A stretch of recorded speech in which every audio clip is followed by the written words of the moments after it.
Welcome to the Franchise Freedom Podcast, where you can escape the corporate trap through franchise ownership. Here's your host, Giuseppe Grammatico, the Franchise Guide. All right, how much money do I need to get started? Ranges on franchises are all over the map. Franchise fees, I've seen anywhere from $10,000 to over $100,000, plus all the other costs. We've seen a lot of non-brick and mortar franchises fall in that $100,000 to $200,000 range. Can the investment be less? Absolutely. Can it be more? Absolutely. But keep in mind, this is a range that usually will cover the franchise fee, training and startup, and your first 90 days of operation. So you have some payroll, working capital, and things like that. Brick and mortar, you can get into that $350K plus range. But what you're looking at as far as how much money, each franchise will have a net worth and liquidity requirement. But as far as cash out of pocket, if you're using a retirement rollover, it could be the entire investment since you're using your retirement assets. People that are using an SBA government-backed loan, you're looking at about 20 to 30% of the project cost. So what I recommend, so on a $200K investment, it may be 40 to 60,000, but also having that buffer, right? The business takes a little bit longer to get up and running. A territory that you want to pick up a second territory, or maybe there's a resale in the market that you want to take advantage of and bundle it together with your territory or location, always having access to funds. So liquid capital, or bare minimum, a line of credit. But 20 to 30% of the project, if you're doing, and that's with a loan. If you're doing a retirement, it's your own retirement assets and you can just fund the entire thing. Some people use a combination, and we refer everyone on these questions to Benetrends. We have a great relationship and send everyone over for a free consultation to review all those different options. So great question. All right, we're on 12 of 15. What if the franchisor changes things after I sign? The franchise agreement spells out your rights, and there's going to be full transparency of exactly what's in the agreement. So if there is a chance of any agreement, any changes, they will let you know. Or if there's a certain lock-in clause, read that franchise agreement, get clear on everything, and bring it up to the franchisor. But typically that's why you sign that 5, 10 plus year agreement, as they lock everything in. But if there is any type of changes, number one, it needs to be listed in the franchise agreement. Number two, the franchisor needs to communicate and be transparent about any change or any issues. But that's why we have these agreements to have everything spelled out. 13, will I be stuck in a territory that limits my growth? So, when you're buying a territory, each franchise will have different criteria. Some will be just strictly population. Others will have an age group, senior care, maybe the age group of 70, 75 years of age and older. If it's private pay, they're going to look at average household income. There's going to be opportunity for growth in the territory.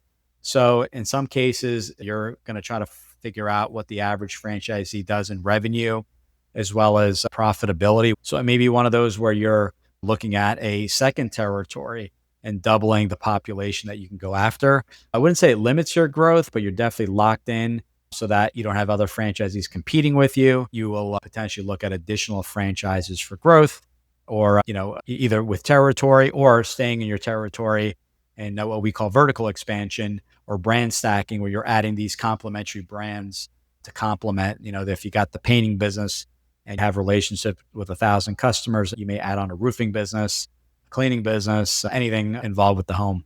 Great question. 14, do I have to do all the marketing?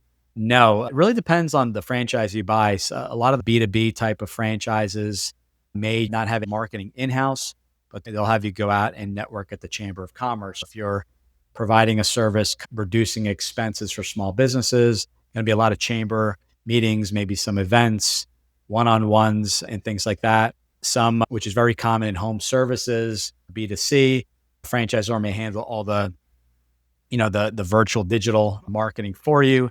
You're still overseeing it, reviewing the KPIs, making sure the lead flow is there, the close rate's there, to figure out if the quality of lead is a salesperson getting a good quality lead but not closing it. So once you have these benchmarks and you know what the average close ratio is, if you're not meeting those numbers, you have to revisit and say, okay, what changes do we have to make in the messaging? Maybe the market's going to be slightly different. Marketing is going to vary starting from scratch. If there are no marketing being created for you, they'll train you on that. Some cases, they'll provide you the assets, the ebooks to post on your own. But that really comes down to what that franchisor is offering to you, excuse me. What happens if I want out? This is the exit strategy. You sign a 10-year franchise agreement, 2 years go by, you want to sell it for a profit. Maybe the fit wasn't there. Whatever the reason may be, I usually recommend you still have that 10-year agreement. So you don't walk away from the agreement. You want to get as much as you can and sell the business. So what I recommend is, number one, speaking to the franchisor and seeing what your options are. The best way is selling to a fellow franchisee, as I mentioned in a previous. You pay a transfer fee, the buyer or seller, as long as it's getting paid. Sometimes there's no transfer fee. In many cases, it's just a nominal small transfer fee. If there's no neighboring franchisees, or maybe the neighboring franchisees aren't interested, you can look at a broker or working directly with the franchisor where they can send the listing out. A broker may want exclusivity, so you want to definitely read the agreements and speak with the franchisor first. They may know of someone right off the bat, like, hey, you know what? The whole state of New Jersey is sold out. We've been getting a lot of calls. So yeah, we may actually have a candidate for this specific area. Always want to try to sell the business. That's the biggest thing. You want to get some type of multiple on the money you're taking out of the business. I understand that's not always the case, but you always want to try to sell the business and work with that franchisor. Thanks for tuning in. If you want to learn how to make the transition from corporate to owning your franchise, join Giuseppe on the next episode. You can also follow on all social media platforms and achieve financial and time freedom today.